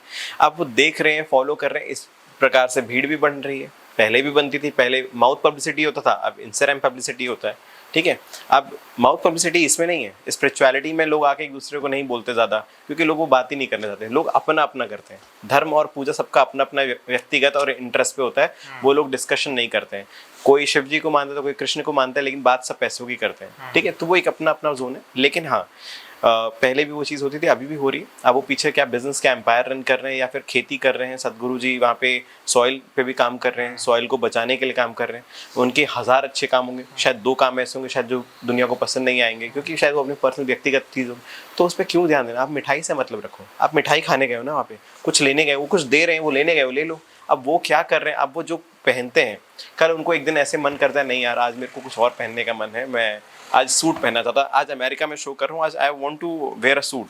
मैं भी धोती कुर्ता पहनता हूँ, मेरे को इंडियन क्लोथ्स बहुत पसंद है, धोती कुर्ता मैं अभी भी लेकर आया हूँ, मैं दिल्ली आया हूँ तो कि अगर गलती से मैं एक दिन मन करके वृंदावन भाग जाऊँगा एक दिन के लिए और पहन के जाऊँगा, तो जो मेरा मन है वो मैं करूँगा, वैसे ही उनका भी जो मन है वो करूँ। लेकिन हमारा काम होना चाहिए, हमें जो चाहिए हम वो उस पर काम करें। दूसरा क्या है, हमारी जिंदगी की 90% प्रॉब्लम ये है कि दूसरा क्या कर रहा है, हमारा फोकस उस पर है। अगर हम खुद पे फोकस डालते हैं जिंदगी में कहीं से कहीं पहुंच जाएंगे। और हाँ, आप जो कह रहे हैं, आप मैं खुद को देखता हूँ कि नहीं देखता हूँ तो पता नहीं, लेकिन हाँ, अगर मुझे लोगों को कुछ सही चीज़ बताने का मौका मिल रहा है, वाई नॉट। अगर कुछ ज्ञान मिला है मुझे, तो ज्ञान खुद के लिए नहीं मिला है। कभी भी आपको कोई अच्छी चीज़ मिलती तो आपके लिए नहीं मिलती। वही आपको मैंने पहले बताया, जो आपको मिला है वो देने के लिए मिला है, क्योंकि ले तो आप बहुत कुछ रहे हो। कोविड में सिलेंडर्स, ऑक्सीजन सिलेंडर्स पैसे दे दे के लेने पड़ रहे थे, और पैसे भी थे लोगों के पास, लेकिन सिलेंडर अवेलेबल नहीं थे। तो उस टाइम सांसों की कीमत पता चल कि सांस कितनी महंगी होती है। अभी फ्री में ले रहे तो इसके लिए कोई पवन देव की पूजा नहीं करेगा। लाइट चली जाती है, दिन भर हालत खराब हो जाती है, अगले दिन हम लोग पावर हाउस में बैठ के भाई बिजली दे दो, ये दिन भर सूरज जी में रोशनी दे रहे हैं, उस सूर्य देव की कोई जल अर्चना नहीं करेगा। सो जब वो चीज़ चली जाती है हमारे पास से, तब हमें सबकी वैल्यू दिखाई दे जाती है। लेकिन जब हम फ्री में उस चीज़ का आनंद उठा रहे हैं, तो हम उनकी सेवा, उनकी पूजा, उनकी अर्चना, उनको धन्यवाद क्यों नहीं कहते। जिस खाने को हम खा रहे हैं, जो हम खाना हमारा पेट भर रहा है, जो हमें दिन भर के लिए एनर्जी दे रहा है, आप पुल के नीचे जाके देखो, बच्चों के पास खाना ही नहीं है, भले उनकी जो भी जिंदगी हो, लेकिन उनके पास खाना नहीं है। अब हमारे पास खाना है तो हम कितने महान है उस खाने की, एक बार नमन करके उसको खाना खाएं, भले वो वेज हो नॉन वेज जो भी, लेकिन नॉन वेज में मना ही करता हूँ कि वो कोई खाने की चीज़ नहीं है, वो जिसका है उसको खाने दो। हमारे लिए ऊपर से ऑलरेडी बहुत कुछ बनाया गया है, ऑल्टरनेटिव है हमारे पास। सिर्फ 6 मिनट की स्वाद इंद्रियों के लिए हम भोजन पे नॉन वेज खा लेते हैं, वो नहीं सही है। लेकिन ठीक है, वो भी सबका अपना व्यक्तिगत इंटरेस्ट है, ठीक है। जिसको सुधरने का मन होगा वो खुद से सुधर जाएगा, मेरे बोलने से कोई फर्क नहीं पड़ेगा। मेरा फर्ज यही है कि अगर मेरे को कुछ अच्छा पता है तो मैं लोगों को दूँ, वो चीज़ दूँ। प्रतीक, जैसा आपने बताया कि सदगुरु हैं, गौर गोपाल दास जी हैं, या फिर फैशन इन्फ्लुएंसर्स हैं, ये सब अपने आप में एक अपनी निश रन कर रहे हैं, या सबके अपने अपने कुछ फॉलोअर्स हैं। ये सारी की सारी पावर सोशल मीडिया से आती है, और सोशल मीडिया अपने आप में एक बून भी है, एक कर्स भी है। And since you are somebody जो इसी सोशल मीडिया के बिजनेस में है, आप इन्हीं सोशल मीडिया को चलाने वाले या इनके फेस को आप पीछे से मैनेज करते हैं, आपके अकॉर्डिंग सोशल मीडिया की पावर को क्या आज मिसयूज किया जा रहा है, या सोशल मीडिया जिस डायरेक्शन में जा रही है, क्या ये सही है या गलत है, या दोनों है? देखिए, आपको भी पता है हर चीज के दो पहलू होते हैं, अच्छा होता है तो बुराई भी, अच्छाई है तो बुराई भी वहीं पर है, भगवान है तो शैतान भी है, लेकिन कोई और दो नहीं, एक ही है। ठीक है, सोशल मीडिया एक ही है, उसी में अच्छा है और उसी में बुराई है, दो पहलू हैं। हर इंसान के दो पहलू होते हैं, उसके अंदर राम भी है तो उसके अंदर रावण भी है। ठीक है, वो चाहता है राम जैसा बनना, लेकिन काम रावण वाले पसंद है। ठीक है, हम चाहते हैं मर्यादा पुरुषोत्तम राम जैसे बने, श्री राम बने, सीता जैसी बीवी हो, लेकिन दूसरी स्त्री पे मन आ ही जाता है। तो अब रावण जैसे काम भी है, हर चीज के दो पहलू होते हैं। ठीक है, वैसे ही यहाँ भी है कि सोशल मीडिया पे अगर मैं बात करूँ, या आज फोन के माध्यम से अब वृंदावन की चीजें हैं, अब मेरे अंदर जो बदलाव आया वो मैं उनके सत्संग सुन सुन के आया। मैं रोज मौका तो नहीं है इस जीवन से कि मैं निकल के वृंदावन जाऊं और सत्संग सुनूं, उसी फोन से सुन पा रहा हूँ, पर उसी इंटरनेट पे, उसी फोन पे काफी खराब चीजें भी अवेलेबल है। बिल्कुल। तो मुझे लगता है ये हमारी परवरिश और हमारी अपनी इच्छा है कि हम किस रास्ते पे बढ़ना चाहते हैं। देखिए, अच्छाई भी है बुराई भी, चूज तो हमें ही करना है। हमारे परिवार, हमारे माँ बाप ने कैसी शिक्षा दी है वो भी डिपेंड करता है। कई बार वो अच्छा बताते हैं लेकिन बच्चा भटक जाता है, और मुझे लगता है भटकना भी जरूरी है, कोई दिक्कत नहीं। गलत काम करना कोई गलत काम नहीं है, गलत काम भी करके देख लो, क्योंकि जब तक रात नहीं होगी तो सुबह की वैल्यू नहीं पता चलेगी। ठीक है, गलत करोगे तो जाके सही चीज की वैल्यू पता चलेगी। हमने भी जिंदगी में बहुत गलतियां करी हैं, गलतियां ही गलती होती है और कुछ नहीं, गलती से ही हो जाती है। और लेकिन वो करते हो तो आपको सही चीज की वैल्यू पता लगेगी। अंधकार में रहकर ही प्रकाश का पता चलता है कि भाई कैसा होता है। क्योंकि जब कोई लड़की दिल तोड़ के जाती है, फिर जब दूसरी आके दिल जोड़ती है तो पता लगता नहीं प्रेम क्या होता है, प्यार क्या होता है। तो सब चीजें चलती रहती है। अगर वो नहीं तोड़ती कभी तो आपको पता नहीं चलता कि आपको क्या पसंद है, कैसा इंसान चाहिए जिंदगी में, या कैसा प्रेम किसे कहते हैं। ठीक है, प्रेम जिसे कहते हैं आपको किसी के साथ रहकर ही पता चलता है। तो दिल टूट रहा है तो कोई बात नहीं, कोई और आएगा, जिंदगी में आता चलता रहता है। तो अब जैसे सिलेबिस्तान के लिए आप देख रहे होंगे, आपके पास बहुत सारी इंक्वायरीज जैसे आती हैं, बहुत सारे इन्फ्लुएंसर्स वगैरह के लिए, कंटेंट क्रिएटर्स के लिए। अभी आपके हिसाब से सबसे ज्यादा पीक पे कौन सी नीश चल रही है? जैसे आपने स्टार्टिंग में बताया था बहुत सारी कैटेगरीज है कंटेंट क्रिएशन की, आपके हिसाब से या आपके पास अभी तक सबसे ज्यादा किसकी डिमांड ज्यादा आती है, किस टाइप के कंटेंट क्रिएटर्स की? मुझे लगता है कि नीश वाइज तो देखो तो finance creators, because everybody wants to earn money only. तो फाइनेंस क्रिएटर्स की आई गेस डिमांड ज्यादा है, और वो है भी बहुत कम, ज्यादा नहीं है। क्रिएटर्स भी लिमिटेड है, और है भी बहुत अच्छा भी कर रहे हैं काफी सारे लोग। और क्योंकि कंटेंट में वैल्यू होता है तो हम सब देखना चाहते हैं। अब कोई नॉर्मल क्रिएटर है, वो बोल रहा है तेरी प्यारी प्यारी दो अखियां, ये सब तो कंटेंट, उससे कोई वैल्यू मुझे नहीं मिलेगी, तो मैं नहीं देखूंगा। लेकिन हाँ, पड़ोस का एक बच्चा जरूर देख सकता है। लेकिन अब एक क्रिएटर जो बता रहा है SIP में इन्वेस्ट करके 3 साल बाद क्या होगा, तो वो मैं भी देखूंगा, आप भी देखेंगे, ये भी देखेंगे, प्लस सारे कॉर्पोरेट ऑफिस में जो बंदे बैठे हैं वो भी देखेंगे। देखेंगे क्यों? क्योंकि उसकी बात पे भरोसा, और इन्वेस्ट भी करेंगे। कन्वर्जन है, वैल्यू क्रिएशन है, कन्वर्जन है, जो बात कह रहा है उस बात की वैल्यू है। तो इसलिए क्या कहते हैं कि फाइनेंस क्रिएटर्स, फिनटेक क्रिएटर्स जो हैं वो ज्यादा कर रहे हैं। टेक क्रिएटर्स भी अच्छा कर रहे हैं, क्योंकि गैजेट्स के ऊपर काफी चीजें स्पेसिफिकेशंस पे डील करते हैं, बताते हैं कि इस फोन के अंदर, इस लैपटॉप के अंदर, इस गाड़ी के अंदर क्या फंक्शन है। ऑटोमोबाइल क्रिएटर्स, वो भी आगे गाड़ी के फंक्शन, तो भी तो सेल होता है, तभी तो लोग सुनते हैं जाके उनको कि इससे लेने से फायदा है कि नहीं फायदा। कोई इंसान को इन्फ्लुएंसर आके बता रहा है इस प्रोडक्ट में क्या फायदा है आपके लिए। तो जैसे कि हम बात कर रहे थे कि इन्फ्लुएंसर्स के साथ एक्सपीरियंसेस कैसे चलते हैं या कैसे आपको कनेक्ट करते हैं, कोई ऐसा एक्सपीरियंस रहा जो यादगार था, बेस्ट भी और खराब, खासकर खराब, क्योंकि ज्यादातर लोग, जैसा आपने ना, लोग थोड़ा बुराई की तरफ ज्यादा भागते हैं। हाँ, बिल्कुल। एवरीबॉडी वांट्स टू नो कोई ऐसा एक्सपीरियंस जो कि आपने देखा किसी पर्टिकुलर इन्फ्लुएंसर के साथ, जो आपको लगा कि नहीं ये अच्छा नहीं था। I'll not take the name or any moment because वो लोग भी शायद देख ही लेंगे। ठीक है। तो बट क्या कहते हैं कि स्टार्टिंग में ऐसी बहुत सारी चीज़ें हुई हैं, क्योंकि मैं भी नया था, काम सीख रहा था, तो मुझे भी ऐसे कुछ तो कहीं सीख कर तो आया नहीं था कि मार्केटिंग या इन्फ्लुएंसर मार्केटिंग कैसे कहते हैं, कैसे। बस उस टाइम ये था कि कुछ पैसे आ जाएं और अच्छा काम कर लें, और अच्छा काम करने की बड़ी होड़ थी। वो अच्छे काम करने के चक्कर में लोगों ने रेफरेंस इतना दे दिया कि लोगों ने बहुत सपोर्ट किया मुझे, और इंडस्ट्री में ही मुझे काफ़ी लोगों ने सपोर्ट किया। लेकिन मुझे लगता है कि कहीं ना कहीं एक चीज़ जो है रहती है कि आप क्या कह सकते हैं उसको, everybody is doing business with you. ठीक है, आप सालों भी काम कर लो, 5-7 साल, 8 साल, आपने उनका भली 100 चीज़ें अच्छी करी हो, एक चीज़ खराब हो जाती है ना, तो वो 100 चीज़ों को याद नहीं रखता कोई इंसान। तो ये चीज़ें कहीं ना कहीं सीखने की ज़रूरत है, लेकिन कहीं ना कहीं एडजस्टमेंट और अंडरस्टैंड आपको ही करना है, बिकॉज आप चला रहे हो। कई बार ऐसा होता है कि जहाँ मुझे बुरा लगता है पर्सनली, अभी तो नहीं लगता क्योंकि अब तो चलो मैं अच्छा कमाता हूँ, लेकिन जब स्टार्टिंग के डेज थे, जब मुश्किल से 25-30 हज़ार 50 हज़ार होता था, उसमें भी रेंट वेंट एवरीथिंग निकाल के 2-4 हज़ार भी नहीं बचता था। उस टाइम में क्या होता है, एक आर्टिस्ट है जिसको मैं मीटिंग के लिए बुला रहा हूँ, उसको पता है कि मैं am not a big man और something, I am just starting, सब कुछ सेलिब्रेशन स्टार्ट हो रहा है, उसको पता है वो महीने का 2-2.5 करोड़ जो भी कमाता है महीने का कमाता है, आई नो दिस, बट तब भी कॉफी का बिल मैं ही भर रहा हूँ। ठीक है, मतलब मैं आज की डेट में मैं ये देखता हूँ, मैं जब किसी से मिलता हूँ तो अगर मैं देख के, मुझे आपको देख के, मैं सबको, किसी को भी देख के आप बता सकते हो ना कि अगला बंदा इसके एवरेज में कमाता होगा। अगर आपको पता है आप किससे मिल रहे हो, आप जानते हो उस इंसान को, तो उसका आपको फिगर पता लग जाएगा कि इस ब्रैकेट में ये अर्न करता होगा। और अगर आप उस ब्रैकेट से ऊपर हो तो I think you should take the initiative कि उस पर भार ना पड़े। एक तो वो आया आपसे मिलने के लिए इतने स्ट्रगल करके धूप में भागता हो, जैसे करके बस आप ऑन बोर्ड हो जाओ किसी तरह कैंपेन के लिए, हाँ कर दो कि एटलीस्ट वो भी 2 रुपए कमा ले और अच्छा काम उसको मिल जाए, और आप बहुत बड़े हो। लेकिन मेक श्योर फिर आप बिल भर दो। वो 400 रुपए की कॉफी से आप छोटे नहीं हो गए, सच में। वो कॉफी स्टारबक्स में पीता भी ना हो इंसान, वो आपके लिए स्टारबक्स आया, वो कॉफी आज भी टपरी पे 10 रुपए वाली पीता है। सही बात। मैं एक अपनी बात कर रहा हूँ, मैं कॉफी पीता ही नहीं हूँ स्टारबक्स में, आज भी नहीं पीता हूँ।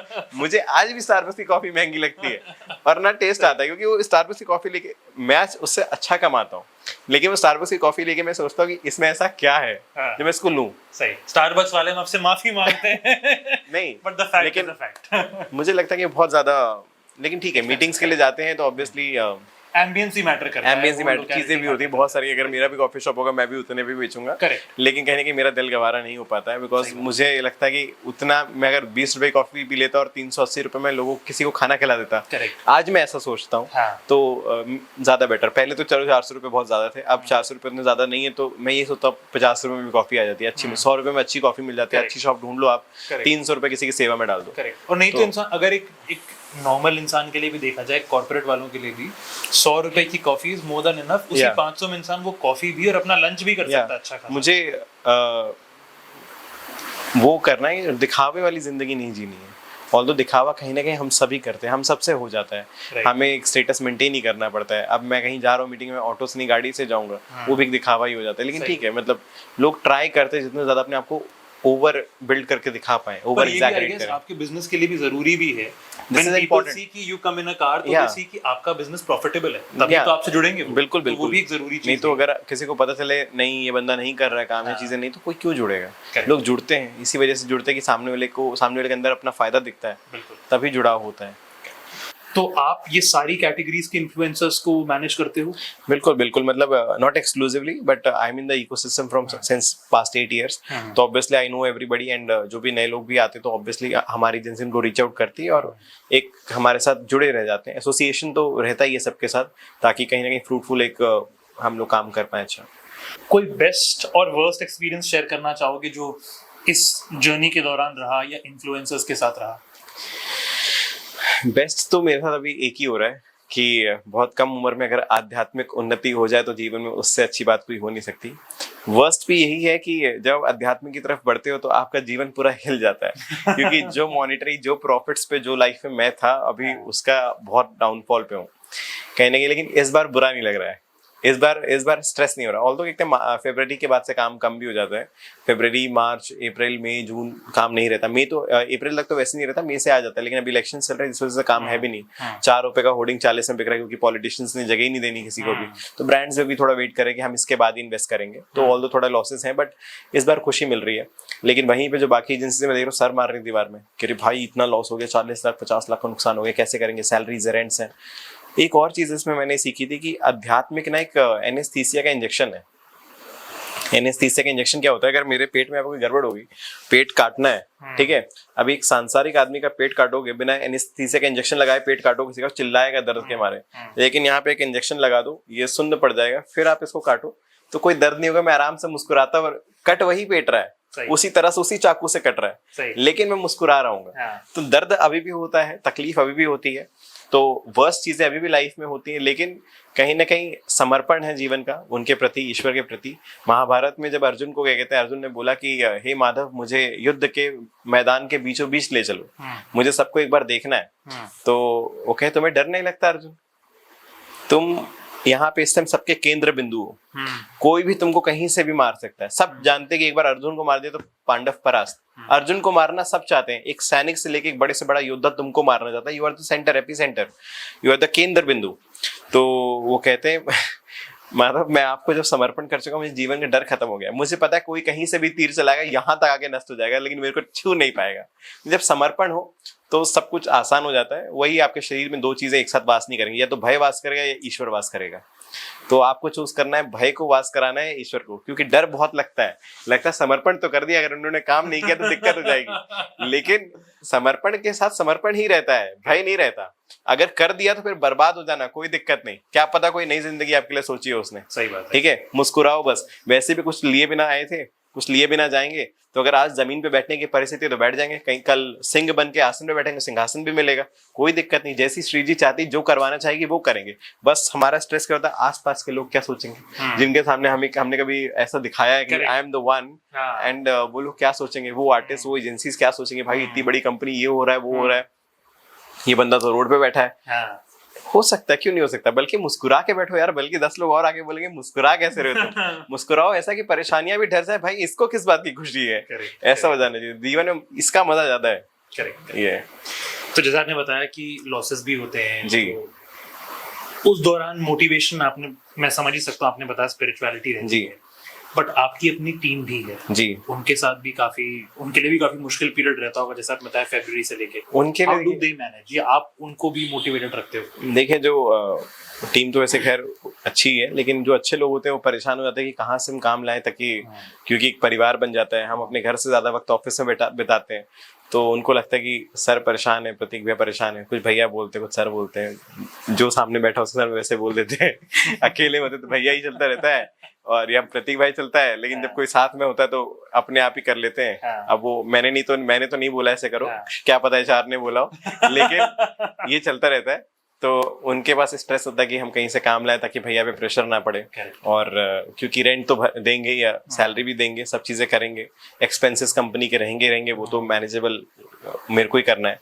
तो उनका स्ट्रेस है, लेकिन ऑल्दो उनकी सैलरी ढूंढ के मैं क्या करूंगा। अगर मैं 30 से 40 हजार रुपए दे रहा हूँ, उसमें उनको रेंट भरना है, मुंबई आके रह रहे हैं दूर दूर से, तो उनको अगर मैं नहीं दूंगा, बेचारे कहाँ जाएंगे। लेकिन हाँ, मैं फंड्स अरेंज कर सकता हूँ इस पॉइंट ऑफ टाइम पे। आई गेस मैं लाइफ में एक ऐसी जगह हूँ कि अगर मेरे फंड्स खत्म हो जाते हैं, I can take a loan, I can take OD, overdraft, mutual fund से लेके वो करके, लोगों को भर के, लोगों को सेटल डाउन करके, फिर वापस जब आएगा तो वापस से रिटर्न पे ऑफ कर सकता हूँ।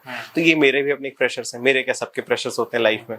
हाँ, एक स्टेज पे पहुंचते तो आपको फाइनेंशियल फ्रीडम थोड़ी मिल जाती है बैंक्स के पास से, कि हाँ वो तो चाहते हैं आप उनसे पैसा लो, इंटरेस्ट के साथ वापस कर दो। तो वही चलता रहता है हर वक्त। एक ऐसा टाइम आता ही है कि हाँ, मतलब आप इन सब चीजों पे शिफ्ट होते हो, फिर वापस से कैश उठाते हो। ऑल्दो अभी तक बूटस्ट्रैप कंपनी सेलेबसन, नो फंडिंग आज तक, तो हमें कहीं से फंड नहीं मिला, अपने ही उसमें अभी तक चला रहा हूँ, जहां तक लेके आ पाया हूँ खींच के। आगे भी चाहता हूँ, इसको चाहता हूँ थोड़ा एक स्ट्रक्चर्ड ऑर्गेनाइजेशन बनाना, ग्रुप बनाना, लेकिन अभी तक कोशिश कर रहा हूँ। हो जाएगा तो हो जाएगा, नहीं होगा तो कुछ और करेंगे, क्या दिक्कत है। कोई ऐसा वो नहीं है कि यही करना है, मैं यही के लिए बनाऊँ, नहीं, जो चाहेंगे वो करूंगा। कोई सिलेबिस्तान को लेके आपका कोई फ्यूचर प्लान है? कुछ सोचा है कि मैं सिलेबिस्तान को कहाँ देखना चाहता हूँ? जैसे एक HR इंटरव्यू के अंदर बड़ा ही, वैसे तो मुझे पर्सनली बड़ा खराब सवाल लगता है, पर हर एक इंटरव्यू के अंदर पूछा जाता है। इंटरव्यू शायद खत्म इस तरीके से करते हैं कि where do you see yourself in next 5 years? So अभी we have just started Celebusan in US market, Celebusan USA, and वहाँ पे हमने हल्दीराम को कन्विंस किया कि आप अपने आप को प्रमोट करो US मार्केट में, US में जो इंडियन बेस्ड क्रिएटर्स हैं उनके थ्रू, बिकॉज आपका प्रोडक्ट वहाँ भी है। And we did a very successful campaign in US market. तो हमारा US में काम अभी शुरू हुआ। दुबई में भी पिछले 4-5 साल से काम कर रहे थे, बट यही था कि सेलेबिस्तान के अंदर ही सब कुछ हुआ, तो हमने सेलेबिस्तान दुबई अलग कर दिया अभी थोड़ा। तो वहाँ पे भी हमने कभी रिसेंटली एक एग्जीबिशन और इन्फ्लुएंसर एक्टिविटी करी, तो वो मैंने पूरा सेलेबिस्तान दुबई में किया। फिर हमने एक और IP शुरू करी, नो फोमो टैलेंट। तो सेलेबिस्तान को अब थोड़ा इतना ग्रो हो गया मार्केट में, लोग जानते हैं, तो लोगों के अंदर थोड़ा रहता है बॉलीवुड एक्टर्स की कि भाई इसमें काम करने जा रहे हैं, यहाँ तो सारे क्रिएटर्स हैं, ऐसा थोड़ा सोचते थे। तो 1-2 साल पहले ऐसा हो रहा था। या वर्क विद नूरा फतेही, रणवीर सिंह, बादशाह, जैकलीन, सबके साथ काम किया है, कैंपेन्स दिए हैं, पेप्सी है, सब लोग कर रहे हैं, करिश्मा कपूर, मतलब कनेक्टेड ही है सभी लोगों से। तो ये हो रहा था कि इसमें सारे छोटे बच्चे क्रिएटर्स भी हैं, बॉलीवुड एक्टर्स भी, तो वो थोड़ा बैलेंसिंग नहीं हो रहा था। तो मैंने भी सेलिब्रेशन को थोड़ा साइडलाइन कर दिया कि only for the Bollywood actors, television actors, mega influencers. बाकी जो नए क्रिएटर्स हैं, नए लोग जो आ रहे हैं इंडस्ट्री में, उनके लिए मैंने एक नया शुरू किया, no FOMO talent, like no fear of missing out. जहाँ पे कोई भी क्रिएटर को अगर चांस चाहिए आगे बढ़ने का, 1.5 लाख 2 लाख फॉलोअर्स सब कर लेते हैं, उसके बाद स्ट्रेस हो जाता है कि अब आगे कैसे जाएगा, सबका सैचुरेशन आता है, या सब लोग एक बार ऐसा होता है कि बकेट में आइडियाज खत्म हो जाते हैं कि अब आगे क्या करना है, यहाँ तक तो पहुंच गए, अब इसके आगे क्या। तो वहाँ पे we come as a expertise कि भाई ऐसे करना है, ऐसे करना है। हमें तो सारे वे आउट्स पता है, हमने सबको ग्रो करवाया है। ऑल्दो उनमें से कुछ लोग कहते हैं भाई हमारी इतनी मेहनत है, कुछ लोग कहते हैं थैंक यू पब्लिक में, कुछ कहते हैं पर्सनली थैंक यू, वो चलता रहता है। अब सबका अपना अपना वो है कि किसको कैसे कहना है। कोई आके गले लगा के कह देता है, कोई कह देता है कि बस दोस्त है भाई अपना, सबका अपना तरीका है ना। मैंने किसी को बोला है ना, कि वो अपना वे है, राइट, किसको कैसे ग्रीट करना है वो चलता है। और हालांकि बिजनेस तो अभी भी चल रहा है सबके साथ, तो इसी तरह भी सेलिब्रेशन को थोड़ा ग्लोबल करने का मेरा मन है, लेकिन होगा तो बहुत अच्छी बात है। कोशिश वही है, कर्म है, लेकिन वही चाहता हूँ कि जितने पैसे कमा पाऊँ कमाऊँगा सही रास्ते से। एक बचपन में जब सेलिब्रेशन शुरू करने से पहले की बात है, मैं देखना चाहता था कि ईमानदारी से पैसे कैसे कमा सकते हैं और कितने पैसे कमा सकते हैं। तो अब मैं पापा को बोलता था ये बिल्डिंग ऐसी कितने की बनी हुई, 1200 करोड़, 1300 करोड़, 1500, 1200 करोड़ की बनती होगी एक बिल्डिंग, तो वो 1000 करोड़ सही रास्ते से कैसे आते होंगे। आप सोच के देखो, ऐसा क्या किया जाए कि 1000 करोड़ सही रास्ते से आ जाए, नहीं आ सकते। ठीक है, यही सोचता। अब मैं सोचता हूँ, मेरे को तरीके पता है कुछ, वो 1000 करोड़ कैसे कमाया जाता है, मल्टी मिलियनर कंपनी कैसे खड़ी होती है, यूनिकॉर्न कैसे बनते हो आप, उतना एक 1 in a million आइडिया लेके आओ एंड वो चल जाए फिर। लेकिन उसके बाद भी वो बंदों ने तो बिल्डिंग खोली नहीं है या चलाई बनाई नहीं है। So there is always a way. So अभी भी मेरा वही मकसद है कि मैं ईमानदारी से देखना चाहता हूँ, सही रास्ते से, कि मैं पैसे कैसे कमा सकता हूँ। अभी तो जितना कमाता हूँ टैक्स में चला जाता है। तो मेरे को लगता है कि हमारे इंडिया के टैक्स सिस्टम को थोड़ा सा कुछ सही करना चाहिए, नहीं बहुत दिक्कत होती है क्योंकि बचता ही नहीं कुछ। ठीक है, लेकिन फिर ठीक है, देश है, देश के साथ भी सपोर्ट में खड़े होना है। बिल्कुल तो बिल्कुल बिल्कुल चल रहा है। So on this note we will wrap up the show. Thank you so much Prateek, thank you, आपने अपना वैल्यूएबल टाइम हमारे को दिया एंड आपसे हमने बहुत सारी चीज़ें सीखने को मिली एंड मोस्ट इम्पॉर्टेंटली एक ऐसी दुनिया देखने को मिली जो ज़्यादातर लोग नहीं देख पाते हैं। हमने सोशल मीडिया पे इन्फ्लुएंसर्स की लाइफ ज़रूर देखी है, उनकी चकाचौंध भरी ज़िंदगी देखी है, जो वो दिखाना चाहते हैं वो भी देखा है, पर वो कैसे इस इंडस्ट्री के अंदर आया और उनके पीछे किन लोगों का सपोर्ट है, कौन उन्हें बनाता है। So finally we got to meet a king maker so with you. So thank you so much for your precious time, thank you so much आप आए एंड आपने हमें अपना टाइम देकर हमारे भी इस पॉडकास्ट को एक अच्छी शुरुआत दी, आई सपोज हम भी कुछ नया स्टार्ट। श्री गणेश होना बहुत जरूरी है इस शो का, बिल्कुल। ये शो मोस्ट अवेटेड शो है एंड मैं अपनी ऑडियंस को यही बोलूंगा, इसको सब्सक्राइब करिए, देखते रहिए। Thank you. हमारे भाई बहुत अच्छे शोज लेकर आने वाले हैं। I have just discuss this thing before the show कि आगे का विजन क्या है, तो आई एम हैप्पी कि काफी अच्छी चीजें प्लान करी हुई। Thank you stay tuned. Thank you.